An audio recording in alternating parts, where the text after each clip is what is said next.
Welcome to the Back 9 Six-Pack with Mitch and Justin. Let's roll.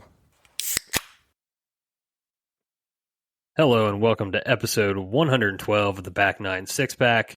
My name is Mitch, joined as always by my esteemed colleague Justin. That's a liquid death. Man, I think I've got the real stuff today. So yeah, good for you.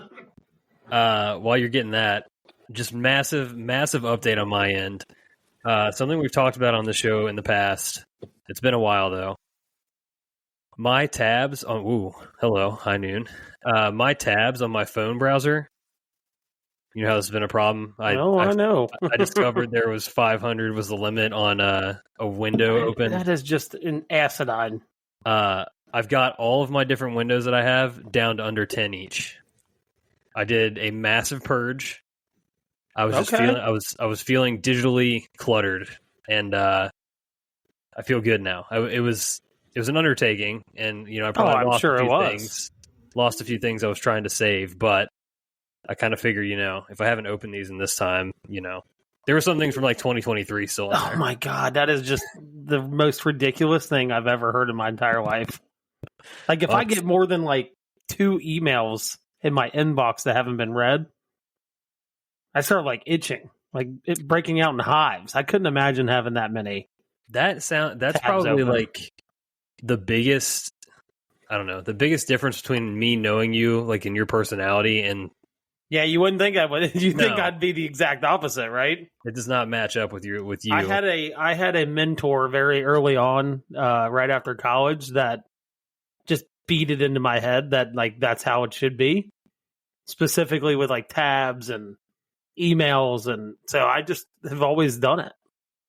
Yeah, I respect that. Susie lives by that kind of like zero inbox policy, but I've just never been able to get there. It's not my style. Now, like my Gmail it's impossible to keep. There's just so much junk that goes in there, but like my work email, I've got rules for things going in the separate folders and very organized over here. That's incredible. It's like it has to be the one space in your life that is that way. 100%. Because I'm not capable of keeping a calendar. I'm getting better at it, but that's really hard for me. Is keeping it. But like when someone tells me something like, "Hey, we've got this on this date," like, "Yep, I got it in my calendar." My calendar being my head. I'm getting better at it, though. Let's just put it that way. Yeah. So, yeah, shout out to me. Pat on the back. Excited to have that. Hopefully, let's see how long it lasts. I'm hoping this is a lasting change that I can make, but we'll see. Yeah, well, yeah. I can't wait until you tell me you've hit the limit again. It's very possible. I won't deny that it's possible it'll happen again. Oh, man. But how do you... This is a question I've always asked people, would that do that? Sure. Why can't you just remember where you were? And why do you leave, and then how do you find that tab how do you find the tab you're looking for? Either search or just like you're digging through. I mean, the thing is, the reality of it is like, do I ever really ever go back? No. Not like very rarely. Like it's not like I really need to keep it, to keep them filed or saved or whatever. So yeah, it really just kind of gets lost in there. Like I said, there's stuff from 2023 in there. Like some article I was in the middle of reading, or like I searched for something and found what I wanted and then just like left it, and just instead of like getting rid of it, you're about to share it with somebody. And you probably never share it with anybody. No, it was more just like instead of using that tab again or deleting that tab, I just would open a new one. So just like, continues down the line. Oh my God. It's not good. I'm already starting to sweat over here just thinking about that, by the way. Yeah, I know. Well, hey everybody, thanks for joining. Smash the like button, subscribe, rate, review the show if you can. Follow us on social media at Back9Sixpack. We'll get to some fan mail in a bit. That link's always down. Yeah, just so you know, if you send in fan mail, it may get lost in the tabs. Who knows? No, it will not get lost in the tabs. That's filed in our podcasting software, so I'll always find those. But yeah, if you were going to get lost in the tab, maybe no longer, because now the tabs are gone, so we're good. Yeah. Yeah. So I know you're kind of running on fumes a little bit, so we'll keep this moving. I'll tell you, I feel re-energized from that opening conversation because I think I hear my heart beating. So it's like maybe a little adrenaline from just being nervous about the fact that I don't know what you've missed in your life because of all the tabs. Yeah. And probably emails and, God forbid, messages that just go unread. Yeah, the email's the next frontier, I'll be honest. That's the personal one is just a complete... that's like one of the 7 circles of hell or whatever at this point. Yeah, with all the email promotional stuff you get, yeah. That might be too far gone, to be honest with you. Yeah. Just might have to nuke it and start a new account. Gosh. All right, well, let's get into some golf talk. Last week, I know we had a very good discussion, deep discussion. Had some good fan mail questions come in, stuff like that. So kind of just like want to check the pulse after sort of a week of, I feel like we had a good golf heart-to-heart and, committed ourselves to doing some things. We did. Play a little better and enjoy the game a little more. So yeah, I know you've played quite a few times since then. Let's kind of run through what you've uncovered in the last week of golf. Yeah, so we started out with Wednesday Night League, right? Just played pretty solid. Nothing crazy. Couple birdies, couple bogeys, some stupid bogeys, honestly. But started really rolling the putts better. Mentally, I'm in a better state than I was 2 weeks ago with the putter.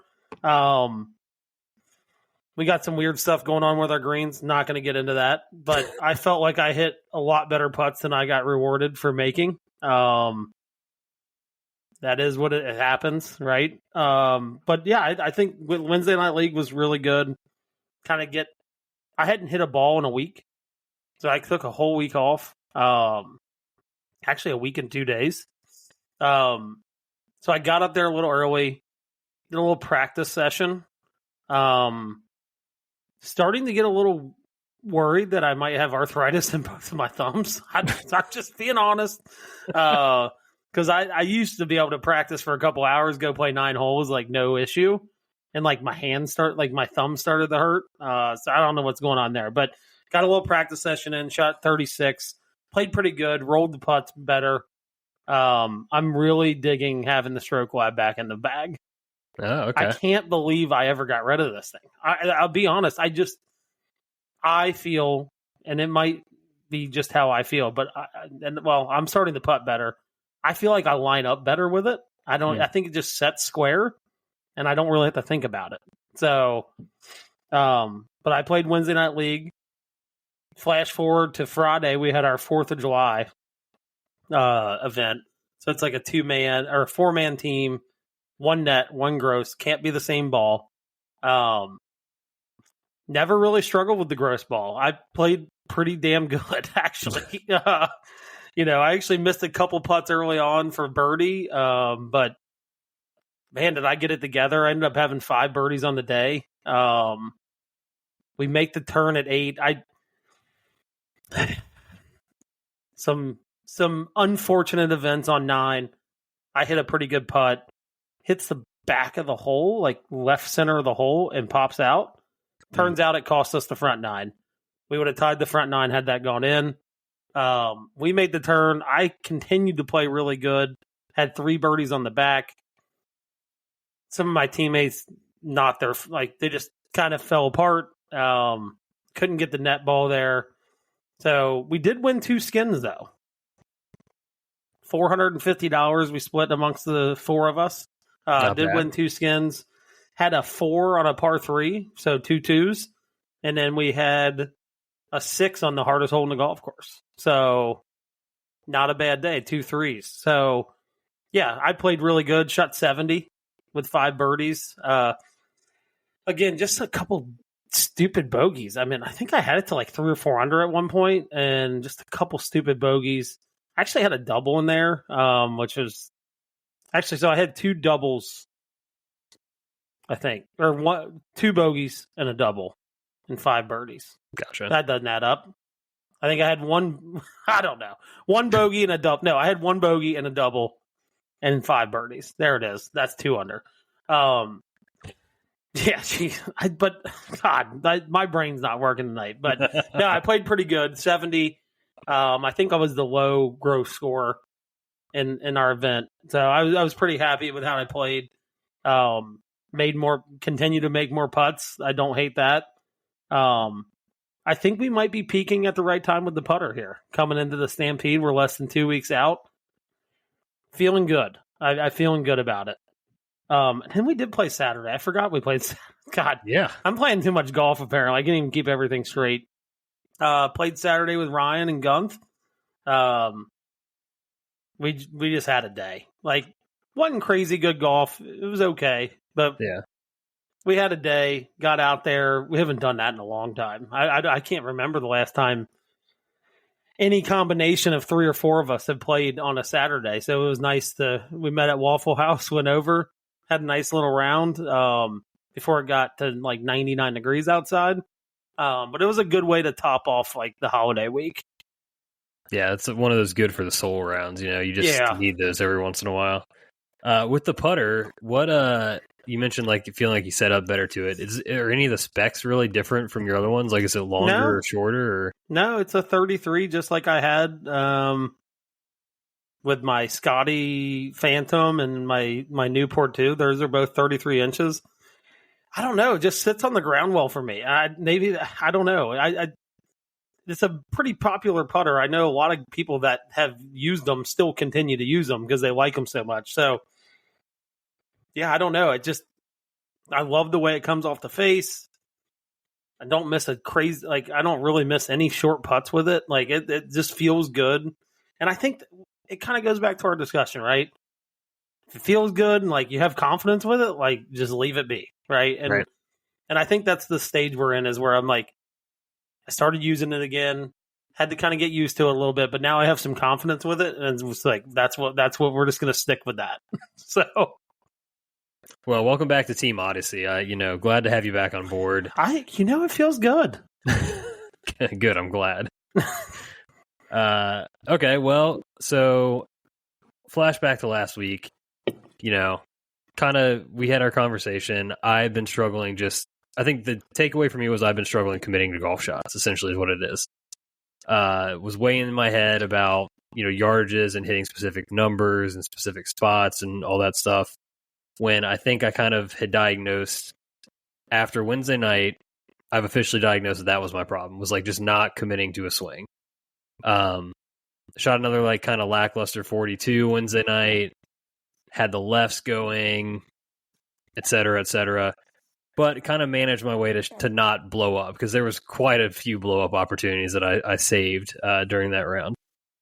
So, flash forward to Sunday, yesterday, go out there with, shout out Nikki Sticks, Trevor's mentioned on the show multiple times, and then Tyler in Tampa, of course, who I won't talk about his score. Tough day for our guy. But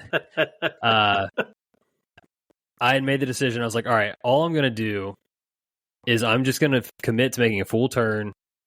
And like, I just need to have a swing feel of we're taking it through, or taking it all the way back, and we're coming through. I don't want to think about anything else. I'm not worried about the number. I'm not worried about the scorecard, any of that. I just want to commit to as many golf shots as I commit to. Drop a 43 on red. Not good. Not great. Not a great start. But very much felt like I'm hitting the ball a lot better than I'm like getting rewarded for. I could not figure out the speed of the greens. Like, they were dewy. I hadn't played a morning round in a while that was like that. I left so many putts short. Even after the dew went away, I was still leaving them short. But that's its own problem. I could live with that. Turn around to the white course, which I told you last week. You can sign me up for 42 on white right now. Your boy dropped 37 on white. A little 43, 37 to get in. How is that possible? So, I just so you know, and just to kind of put this out there to people that listen that don't know our course,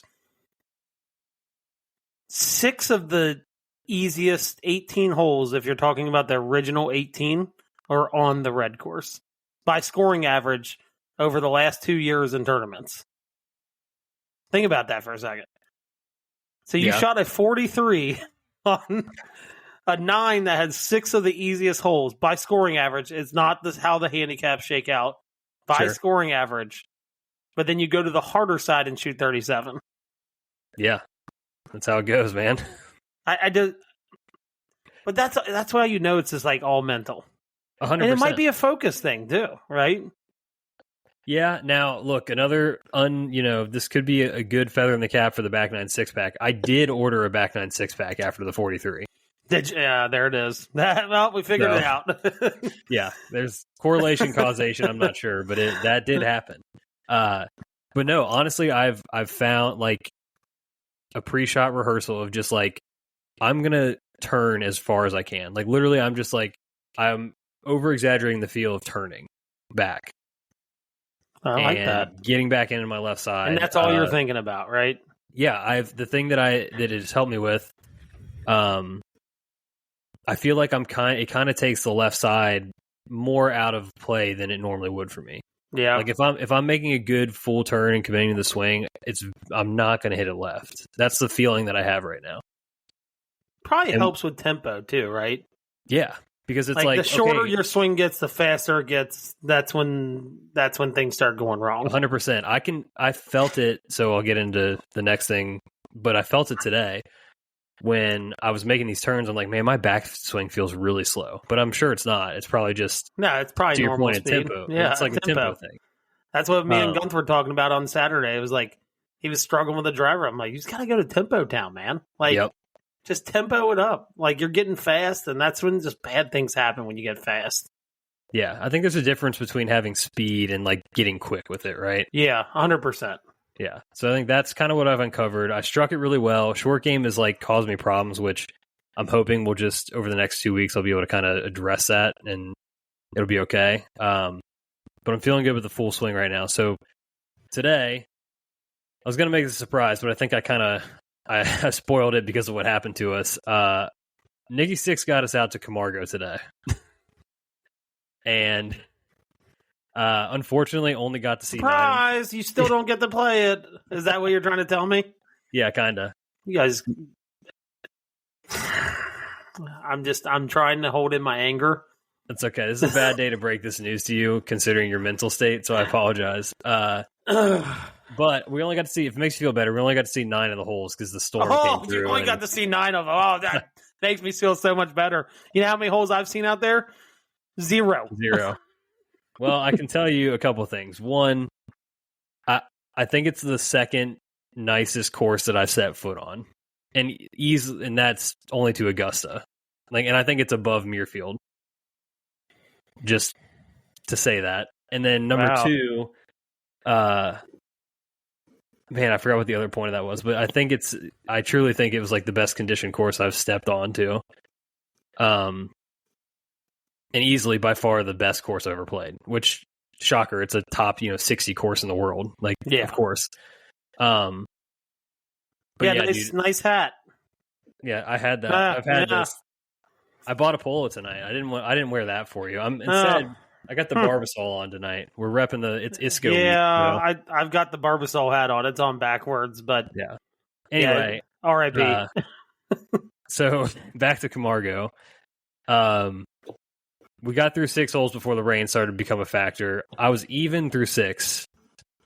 I 3-putted for par on 2 after hitting the green in 2. I had like a 100-foot putt. It was wide. The greens are massive out there. It's a rainer course. They're like kind of squared off, and they're just big ass greens that are kind of all gigantic, all elevated, but in perfect condition. So I'm not going to complain. So it starts to rain. Hole 6, I stuff one to like 6 feet. Missed that putt as the rain was just like pelting us, and then proceeded to make 3 bogeys coming home. We had a weather delay in there. There was like we had to seek shelter. It was a whole thing. So don't feel too bad. I'm telling you, we'll get out there and it'll be a nice day when we. I'm not gonna lie. I was kind of a little disappointed that it rained today, just because like I hate how humid it makes everything. Yeah, I'm very happy it rained today now. Well, anyway, the moral of the story here is I shot 38. Feeling pretty good with the striking. There's a 3-putt in there. Didn't get up and down a couple times. Like, just, it's short game sloppiness, which I feel like I can correct. So, yeah, I'll tell you, just like for people that are struggling chipping, I I cannot remember this guy's name. Every time I've watched like 100 of his videos with like chipping and pitching. He's like this English guy, and like I said, I've watched 100 of his videos, but like 2 weeks ago I saw a video and he just talked about keeping your like upper body moving towards the target when you're pitching the ball. I don't know if I've ever pitched the ball as good as I have over the last 2 weeks. Like just thinking about that and like keeping your upper body moving towards the target. I'm hitting some saucy wedges right now, and I don't hate it. So that's maybe something to try. I'm just throwing it out there. Is that like, from what kind of range are you talking? Yeah, I'd say inside 30 yards. Okay. Yeah, I'm honestly struggling more just like the chipping, straight up. Like I would say you could still do that too. Like I'm talking like that's even like a little pitch shot, like 10-yard pitch shot. I might mess with it a little bit. But like, dude, the speed I don't know. Are you struggling with the speed at our course? Yeah, and I played Four Bridges today, so shout out to their greens were really slow, but it's so hard it is hard right now. Specifically if you're not having an event, like to take a risk on a Monday or Wednesday and cut your greens down. I get that. Yeah. Especially with the humidity, the dew points we're having, like your wrong move from like losing greens. You know what I mean? Specifically the courses we play. Maybe not Camargo, but we don't all get to play Camargo. So so shout out to my neighbor Chris. He did listen to his first episode, I think a couple weeks back, but I play with his son Dylan and him and his buddy Adam. The Greater Cincinnati Golf Association does like a member play day at private courses around the city. We did that today at Four Bridges. But their greens were slow. We all struggled to get the ball to the hole today. Pitching the ball, putting the ball.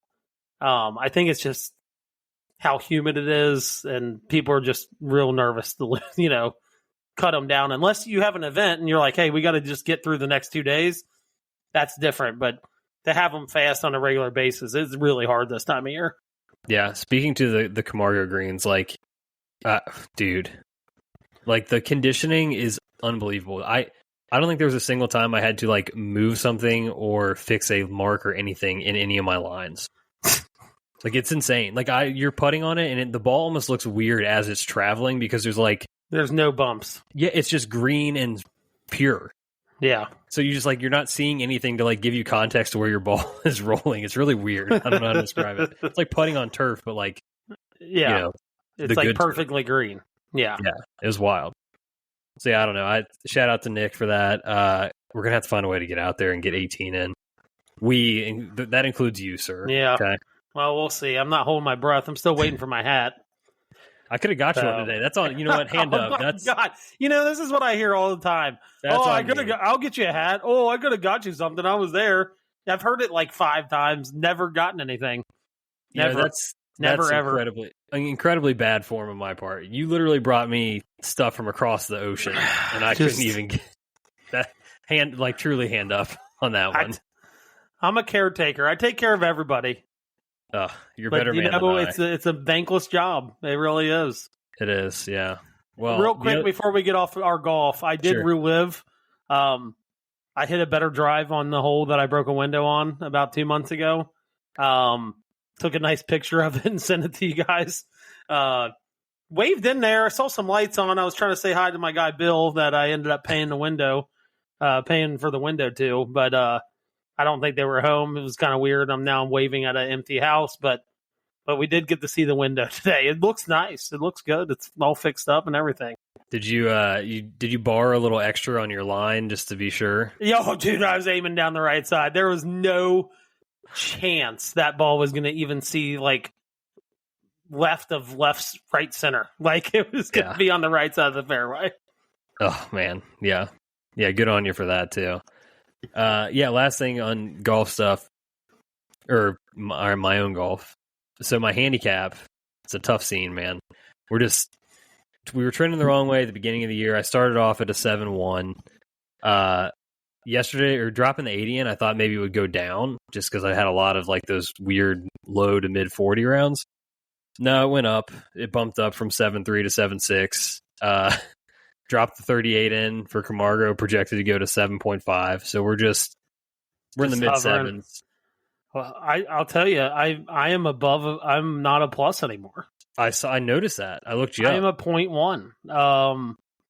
Look, we went through some stuff early in the season, specifically playing overseas. Like, I don't hate it. Like, it is fun to tell people you're a plus, right? Like, oh, I'm a plus handicap. Like, it's fun until you play in events, and it's no longer fun. Like, I can just promise you that, isn't it? Like, I don't know. Obviously, like, I'm one round. See, what happened was I had a score in the 60s drop off. Yep. And then I replaced it with like a 70 and a 75. And then that's when it went up above point, from being a plus. So that's what happened. But it's a long summer. I mean, if I go out and play and I shoot, 67 one day, it's going to be right back down to like a +1.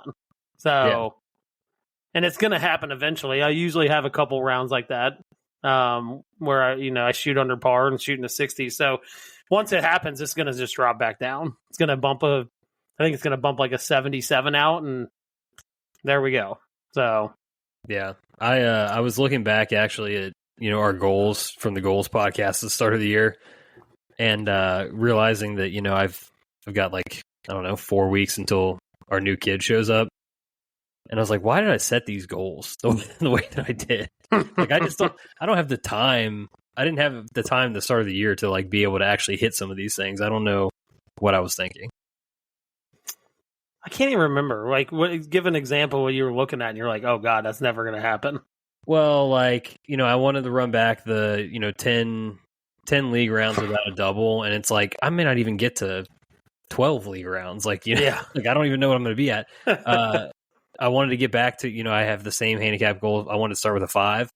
I've gotten farther away from that, and I'm rapidly running out of time to actually post scores to get it down anyway. So stuff like that. I wanted to have, this sounds small, but I didn't play that much golf last year, like just like outside of tournaments and stuff. And I wanted to have 8 18-hole rounds played. And like, I think I'm halfway there, and I'm about to go into a golfing void. So... And that's nobody's fault. I'm looking back at my goals and I'm like, I didn't like factor in the fact that we have a kid in August. Yeah, well, we're in a little bit of a predicament here. We kind of figured that you were not playing we have 2 members. You're not playing in the second one, the McGonagall, because that's going to be really close to the due date of the baby. You'll probably have a kid by then, I would assume. Yeah. A very young kid, less than probably 2 weeks old. What's the date of that? I think it's August 9th. Yeah. I mean, you're not getting your Stampede partner because we're running it back. We're trying to win it 2 years in a row. But poor Ryan might be stranded in the streets. Yeah, that's going to be tough. Look, I mean, that's truly a tough sell. And, I'm not going to say anything to incriminate myself. My wife listens to this, so... Honey, just let the guy play. We're gonna figure it out. Okay, we're gonna figure this out somehow. I don't know. Let the man play. For Ryan's sake, not for your sake. For Ryan's sake. Yeah, do it for Ryan, not for me. Yeah. So now I switch up the agenda a little bit. We're gonna bring forward fan mail. Usually fan mail I kind of sneak in there before patio beers, but John fired in a nice question. Shout out to John, always listening. Love his questions. He said, I'm going to read the full text. Solid episode, dudes. Congrats on the marriage anniversaries, too. My wife and I are celebrating 13 years this year, too. So happy anniversary to them. Happy anniversary. His question related to mental toughness. He says, I tend to mentally check out by hole 6 on a 9-hole round. What is your go-to mental space or thought to get you through the round? Kind of ties into what we talked about last week, I feel like. A little bit, but I think I know what he's talking like from a focus standpoint, especially if you're not like playing the greatest, you're just like mailing it in. But I think to me, if I'm like having a round where I'm like, okay, this is not going to be some great score round or whatever, I start working on stuff. Mm-hmm. It's like we're just trying to build to the next round. and it kind of keeps my focus a little bit. Yeah. I mean, I think two things. One, like I said, I think it ties into last week how we talked about, breaking your round into segments or whatever, like 3-hole stretches, 6-hole stretches, whatever that number is. Yeah. Because that gives you like little reset points to kind of lock back in. Yeah. If you have a couple bad holes, you can reset and, you can focus on the next few holes or whatever it is. I think that helps. But similar to what you just said, for me, what this whole idea of just like focusing and committing to hitting good shots and making good swings rather than like the score and whatever, because that just takes you out of thinking about like, okay, I'm 8 over through 10 holes or whatever. Yeah. Like once you stop thinking about it that way and it's just like these smaller, more like manageable chunks, whether it's shots or 1 hole at a time or 3 holes at a time, I think that is that's helping me kind of get through that. Because focus has been a huge issue for me the last 2 years. I don't know why. But yeah, I've easily been checking out of rounds the last 2 years. And I think trying to lock back in and snap back into this kind of shot by shot thing has helped. Yeah. Yeah. And it just all becomes a focus thing at that point. And I think narrowing your focus is always going to be a good thing. Yeah, 100%. I hope that helps you, John. You got getting through 6 holes and still having 3 to go. That's tough. You got yeah. Well, especially because you're like, if you're sneaking out after work, like you're probably looking forward to it all day, and you're just like, damn, 6 holes in, I'm done with this. Like, and I think that's the toughest part about it, right? It's like when you get to kind of our life stage where, and you're a golfer, it feels like your opportunities are so limited.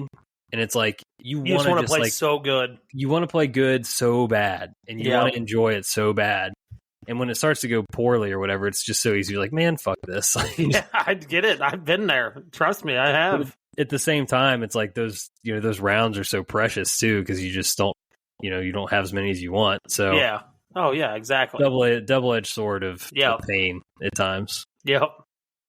All right. Well, that's pretty good for our golf for the week. I think now, another thing I'm doing different with the show here, I'm just taking full creative license on us here. We're just going to start doing, I'm going to call it the 6-pack summary of these tour events. We can talk longer about the majors and dig in deeper. Yeah. But, like, there's no reason for us to drone on about these John things. Deere is like the 5th major, so. Yeah, sort of. One of the five 5th majors. 5th majors, yeah. But yeah, so I figured, what, I'm going to dig in, try to pay attention throughout the week, and just figure out like 6 like interesting kind of nuggets to take away or whatever it is for each tournament.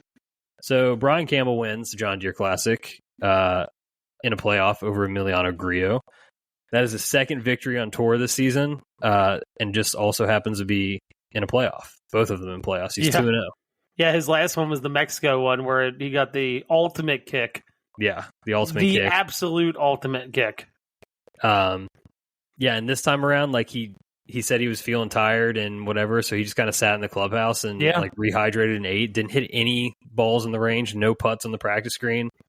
Went back out there. The announcers were shitting on him for doing that. By the way, yeah. Look who's look. He knows his own. But I was thinking the same thing. I'm like, man, it's probably hot. They got rain that day. Yeah, like I'm like, I don't blame the guy for sitting in there and just like relaxing for a little bit. No, not at all. I mean, sometimes you know what your body needs. Yeah. So that was interesting. Here's a list for you: Scotty Scheffler, Rory McIlroy, Sepp Straka, Ben Griffin, Ryan Fox, and Brian Campbell, all 2-time winners on tour this season. That is pretty. I mean, obviously the top 2 names are not, and maybe not even Sepp Straka, but the other 3 are pretty incredible. I mean, that's something. Yeah, definitely something. Interesting fact here. So Campbell made his PGA Tour debut at the John Deere Classic as an amateur in 2015. Yeah, because he graduated from Illinois. So that makes a little more sense. Yep. 10 years later, a decade later, here he is as the winner of the tournament. Pretty cool. wild. Yeah. Life comes full circle. It does. So some more here on Brian Campbell. His first win, it took him 187 starts to get it on tour. Makes 13 more, gets a second one. However, he's not finished inside the top 30 any other start this season. Yeah. Yeah, he's 2 wins and 2 32nd tied T32s. Yeah. Pretty wild. Insane. Truly Great way insane. to make a living, though. I'm going to be honest. 2-day work weeks, that's not a bad thing. No, not at all. Other than 4 weeks out of the year. So yeah, some more nuggets here. So Nick Dunlap, okay, I don't know how many people are familiar with this, but the guy has pretty much been dealing with the driver yips all season. Yeah. Famously, he hit that one T-ball on 3 at Augusta that rocketed all the way over into the second fairway. And I think it got played 100 million times, probably. Yeah. Poor guy. Well, he shot 64 yesterday, despite posting the worst driving stats in the field. He was first strokes game putting. He gained almost 11 shots putting for the week, and he was dead last off the tee, losing about 5.5. So just kind of a wild stat for how the game is played in today's day and age. It's incredible. So Max Homa popped up on the leaderboard again. Haven't seen much of him for a while. Thought it was the moment. I did. I really did. But pretty notable, just, as a name and someone that's kind of gone to the wilderness and, we're in a Ryder Cup year, et cetera, et cetera. So yeah, he got himself in the mix, but, just didn't make enough putts down the stretch. Yeah. Ended up finishing tied for 5th, but that was his best finish of the season. Obviously hard to take too much away in a weaker field event. But with where he's been, I think any positive is a good thing for Max. Yes, I think any time he can get a top 5, I don't think that's going to be a bad thing for the mental status. Definitely not. And then last thing here on the John Deere Classic, last year Davis Thompson set a scoring record here at TPC Deere Run. He was 28 under for the tournament. So this year's score, 18 under, was the winner. 10 shots worse. Pretty incredible because it was kind of soft because they got some rain. So not sure what that's about, but I don't know. I know, just kind of a weird thing. Like 10 shots is pretty significant on a track like that. Was you're not kidding. Yeah. So. Yeah. Side note, we'll call it a road beer. Did you see the guy pick up the ball in the playoff? So I was listening on. I didn't see it happen. What a crazy thing to happen. Yeah. Was it they said it was like Marshall. Marshall, right? If Marshall picked up Griot's ball, so he had to take a drop. But I'm Weird. like, dude, there's 2 people on the golf course. Yeah, like that ball just wasn't randomly there? sitting there. Yeah. I'm like, how? I was like, God, watch, he's going to stuff this. Like, he's going to get a drop. He's going to get a nice lie and just absolutely stuff it. It didn't end up happening, but it was a very weird moment. But Brian Campbell kind of was like, I'll go while you're figuring it out. Just absolutely cans one in there to 15 feet. But yeah, it was a weird situation. I don't know. Maybe Brian Campbell's like, I'm just going to hit my shot, so I'm not super pissed off about what's going on. But it was a weird situation for a Marshall, especially. Yeah, honestly, could be an advantage for Campbell there. You don't know what your opponent's done. You just fire at the pin and see what happens, kind of thing. Put the pressure back on Griot. For sure. Yeah, it's just a weird situation in a playoff. Yeah, undoubtedly. All right, well, one and done for the John Deere Classic. We missed the cut. Our streak of money making has ended. I think it's only our 3rd one this year, but $0 from JT Poston. Thank you for playing, sir. 3,572nd place. We are still sitting just shy of $5 million, and it is the Scottish Open this week. Yeah, but by the way, we can't let this slip through the cracks. A guy we talked heavily about came in second, third place. Very tough scene for us. Look, don't ever take our actual pick. No. Take the people we actually talk about because they always seem to do better. So yeah, of course, Justin's referring to Kevin Roy, who I proclaimed would not be able to make enough putts. Boy, did he prove us wrong. Yeah, good week for Kevin. Damn, yeah, tough scene. So yeah, Scottish Open. Basically, do you want to take Bob McIntyre or Aaron Rye? I feel like it's kind of the way. I'll tell you what. I feel like Bobby Mack is the play. I mean, I think let's just ride with him. Yeah, he's going to win it 2 years in a row. I mean, second the year before, lost to Rory, and then won last year. Yeah. And playing well, second at the U.S. Open. And they're at North Berwick, correct? No, Renaissance. Oh, okay, never mind. Sorry. You saw some reels probably of some guys playing in North Barry today. Maybe that's what I saw. Yeah. Yeah, Jake Knapp was out there. I saw that. Jake Knapp, our guy Michael Kim was out there today. He only got 12 holes in though, apparently. Yeah. That is a course I regret not playing while I was ever there. Just full disclosure, but 100%. But that's on a little different part. You could have got there though, because that's like East Lothian or whatever. Yeah, we could have got there. It's not that far. Yeah. I think we go with Bobby Mack. It's going to be chalk, but I think it's Bobby Mack too. Yep. So sorry, Bobby Mack. It's have fun with your 40-second finish. Oh man. One day this will be over. I don't know how many tournaments we have left. Let me look at that. Not a ton. I mean, we're rolling up on our last major here. We're less than 2 weeks out from our last major. We have 1, 2, 3, 4, 5. Yeah, just 5 tournaments left after this one. Yeah, that's...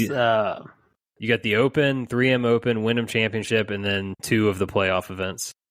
Dang, not a lot. No. Not a lot. I don't think we're cashing. I'm gonna guess no. Even if we get a winner here in Bobby Mack, there's just no chance. No, we would have to roll off a serious heater here. I mean, the playoff events are worth some big money, but I don't know that we have any good players left to really use, so that could be a problem. Yeah, it's crazy that we're heading into the playoffs here. I will say I think it's still a mistake that we don't play the PGA in August. The fact that we're sitting at July 7th, we're talking about the limited amount of professional golf tournaments we have left in the season is kind of crazy. Yeah, I'm kind of torn. Like I liked the move when it happened because it was like, oh, you get 4 straight months, you have a major one a month, right? Yeah. But then everything happened with Live, and then they started doing the signature events, and it's like the season's just like way too front loaded now because of that. It's way front loaded. So it's like I don't know if they need to spread out the signature events more, but then they're trying not to cannibalize their own playoffs. Like it's just it's not a good schedule. That's what it is. It's not a good mix. Yeah. Yeah. I mean, the thing that if they move the PGA back to August, I think it would let them get to more venues because you'd have more options to go like up north a little bit. Because you just can't do that in May, right? So it's like, for sure. I don't know. Not our problem to solve. All right. It is that time. We're heading to the patio. Anything goes in the patio.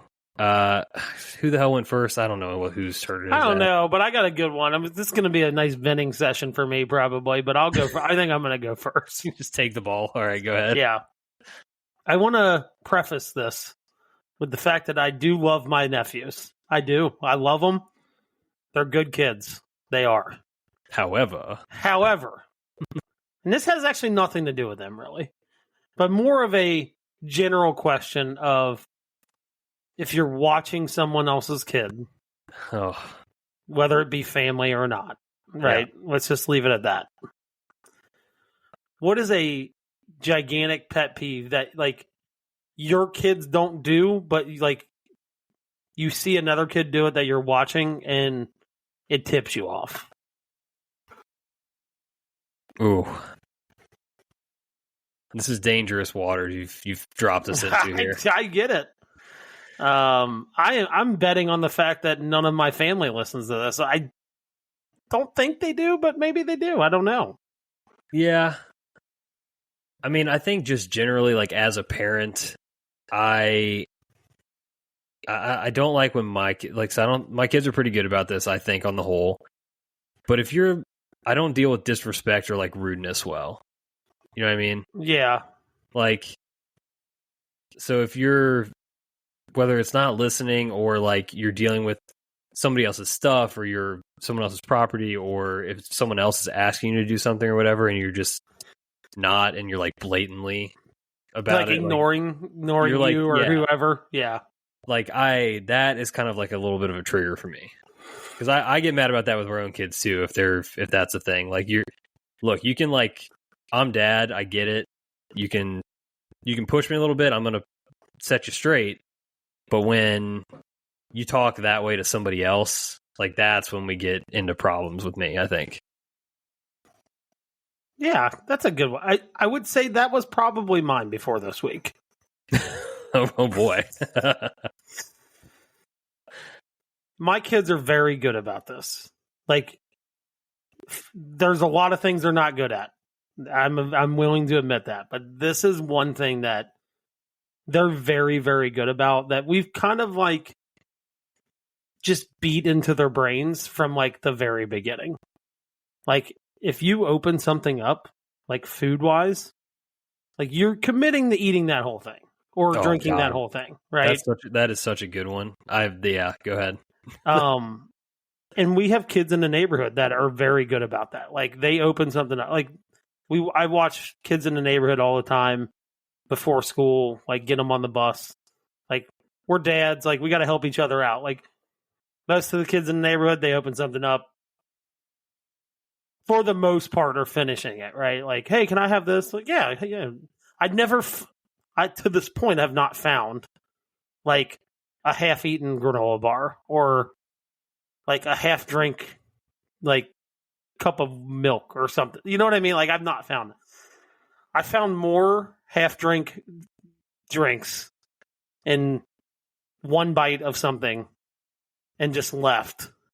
And then our dog just scarfs it up because that's what he's going to do. You leave half-eaten food around, a 70-pound dog is going to get up there and get it. Like, sure, he's not going to let it go to waste.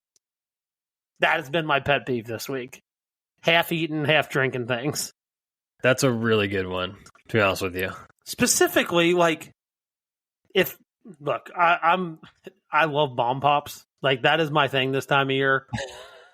Our freezer stays stocked. Like, it does.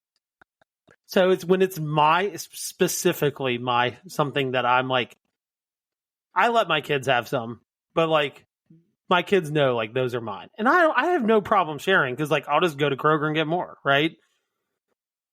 But when I give you one and then you eat, like, a bite out of it and go, I think I don't want this. That's a pet peeve of mine. Yeah, I totally am with you. Like, there's been scenarios where, look, Zach's getting to that age where it's like, we don't really drink pop in our house or whatever, but we have a lot of like sparkling water and stuff around. So like, he's kind of trying different things or whatever. And so like, he's popped open a couple of my liquid deaths. I'm like, son, this shit is not cheap. You open this thing, you're drinking it. Yep. And I mean, that's a massive, I'm total agreeing with you. Like, if you're committing to it, if you're going to open this. And again, I want to say I love my nephews. I have all nephews. I don't have any nieces, at least not on this side of the family. I do have one niece with my brother, but I love them to death. But it's happened so much. I'm like, I'm going to explode. At some point, I think I'm just going to hide everything that's been left behind, half eaten or half drank. Yeah. And just hide it. You're setting me up to be like on high alert here, because my nieces and nephews are coming to town this week, and they're gonna be here for like 10 days, and I've witnessed it. They call pop spicy drinks because like the carbonation or whatever. So they'll just freaking fire through cracking spicy drinks without finishing them. So you got me on high alert now. Yeah, see, maybe. I don't know. I didn't think this was a pet peeve of mine, but I think it's happened so much. And I swear, the further I go into life, I'm turning into my dad. I've never been a penny pincher in my life, but for whatever reason, the last 6-8 months with like groceries, I'm just like on high alert about things getting wasted, because it's expensive, right? Everything's more expensive now. So I think I'm slowly turning into my dad, like, do you know how much that Coke costs, like, per can? Because I do. I've done the math on it. You know what I mean? Like, you owe me 72 cents, right? Like, you took one drink out of it. So, yeah, maybe that's part of it too. I don't know. But I didn't think it was a pet peeve of mine, and I've teetered on the edge for seeing as much stuff has gotten wasted. Again, not that my kids never do it, but, like, they hardly do it. Like, it'd be like you said, it'd be something like they're trying something new and they're like, oh yeah, I don't like that. Like, that's fine. Like, I'm cool with you trying something new and not liking it. Like, right. I'm not going to make you eat something that you don't like just because you wanted to try it. But yeah, if I've seen you drink a whole one and then you get another one a day later and then you take one drink out of it, and I have to pour it down the drain. It's a little frustrating. Yeah, if you're a repeat offender, we're gonna have problems. That's for sure. Yeah. Oh man, I'm sure that there's felt more good. too. That felt good to get that out on the table. Good. Yeah, I'm gonna keep a log now because I'm gonna be around other children and stuff. I'm gonna start paying attention. Their parents. Here's the 7 undrink seltzer waters. Here's the 4. You owe me $14.25. Yeah. No, I'm just kind of, when you're in the trenches, you don't notice it, like when it's your own kids and stuff. But now I definitely am going to try to pay attention to some of these pet peeves that I might have. I just don't realize them. Ugh. It feels good. I feel better. Good. I'm glad. I think we might have done something similar this last year, but obviously 4th of July weekend. But we didn't talk about it much. So my patio beer question, I was quite a few meals this weekend with it falling on a Friday, long extended celebration, right? For 4th of July. So tying it back into our, the back 9 6-pack, our whole theme of 6 here. I'm giving you 6 slots here, okay? You can mix and match whatever you want. But if you were to craft your perfect 4th of July meal, what are the 6 items? They don't all have to fit on a plate. You can include drinks, desserts, whatever. But what are the 6 items that you're like, this is my ideal holiday meal? I mean, I'm a big hot dog guy or a Met guy. I think I'm a big spicy Met guy. Like, I'll go with that. I'll go with one of those. See, 4th of July to me is a little different. Okay, like the Memorial Day. Like Memorial Day is a big cookout thing. That's how the 4th of July is for me too. But if you have a different experience, I want to hear about it. So yeah, I mean, I think potato salad's always got to be in there. I'm a starch guy. I'm going to throw bomb pop on my plate. I like those are patriotically 4th of July for sure. Yep. Can a drink count? Yeah. I'm saying, well, what is your ideal? I'm strictly beer on 4th of July. It's an American. I mean, that's the American thing to do. Yeah. I think I had one high noon and maybe a couple neutrals this weekend, but other than that, it was strictly the greatest pilsner in the world. Was being drank. See, I got 2 more. Yep. Man. This is kind of tough. I'm really trying to stay away from cookout foods because I do eat. I'll tell you what. I think like I don't know. A lot of people might not know these, but like the cookies from Kroger, like the sugar cookies, dude, they taste better with like the red, white, and blue on them. I'm not kidding you. Like I'm not a big fan of like the Easter ones or the Christmas ones, but you get a little red, white, and blue icing, maybe a little star sprinkles. Like they tasted better. Dude, I will give it to you. There's something about those just generic sugar cookies with the icing on it that they just hit different. I don't know why. Kroger's catching on too. They've gotten a little more expensive. So yeah, it used to be like $3.99 for like a dozen of them. Now they're like $6.99. It's like, damn, they know what they got. They definitely know what they got. Yeah. I got one more item. Man, this is tough. I mean, probably like corn on the cob is always a go-to. I love corn on the cob, especially on the grill. Cooking it on the grill is like the best way to cook it. So I'll go that with my last like item. Not to try to make a whole meal, but just like items that are eaten over the weekend. Yeah, that's we have a somewhat similar list, I think. Despite the fact that you eat corn like a psychopath, for anyone that it's proven. I now catch myself doing that. By the way, it's like, God dang it! Like, what am I doing? Like, and I can't stop myself. I really can't. My kids all eat it that way too. It's just a terrible habit. Yeah, you're raging a whole household of psychopaths. It's crazy. So my 6, I think I've got 4 items that are locks for me, and those would be I'm doing a cheeseburger and we're loading it up. Got to have a cheeseburger. I'm also going to supplement that with some sort of met or brat, like you just said. preferably jalapeno cheddar. Get a little spice on the plate. Potato salad, also a lock for me. I'm potato salad agnostic. You can give me almost any kind, and I'm going to smash it. It doesn't really matter how you prep it. Potato salad is for me. And then corn on the cob is the fourth of the locks for me. Like, that really is 4th of July. It is. Yeah. The corn on the cob, I mean, it's grown in America. Our flyover states. It's just the go-to. It might be the most American food in the world. I hadn't thought about that, but I mean, that's another question we could dive into. What is the most American food in the world? Corn on the cob's on that list. It could be debated. I think you'd have to put hot dogs on that list. I think that's pretty synonymous with America. Well, it's funny when we had the whole haggis discussion. Like the guy at the bar's like, "Dude, you guys eat hot dogs?" I'm like, "That's a fair point." Like, you got me there. I don't know. You put it in like a meat tube, I'll eat it, like, and not even question it. So, got to have tube meat on 4th of July for sure.